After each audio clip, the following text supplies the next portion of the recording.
স্বাধীন হয়েছিল। তবে সেই স্বাধীনতার পিছনে দেশের সাহসী বীরদের আত্মত্যাগ ও আত্মবলিদান ছিল। সেই আবহাওয়ায় আমাদের আজকের নাটকের নাম রহিমের স্বপ্ন। প্রথমেই আমরা বিদ্যালয়ের দৃশ্য দেখব, যেখানে ছাত্রছাত্রীরা বসে আছে এবং দিদিমণির প্রবেশ ঘটবে।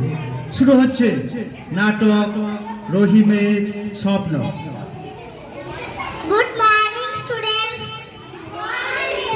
Sit down. জানো তো আগামীকাল 15ই আগস্ট স্বাধীনতা দিবস।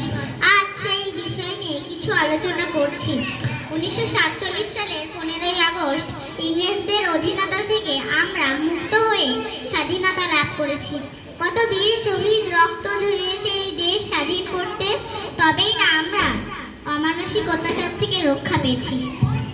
ম্যাম, আমাদের হিরো কারা ছিল?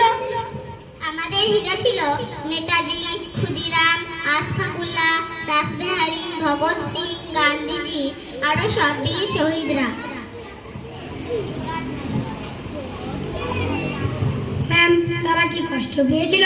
তাদেরকে জেল, জরিমানা, ফাঁসি, দেশান্তর, দ্বীপান্তর সমস্ত কিছু করা হয়েছিল, তবু তারা থেমে যায়নি। যাক, আজ এই পর্যন্তই থাক। আগামীকাল তোমরা সবাই সকাল সকাল এসো। তোমরা সবাই ভালো থেকো।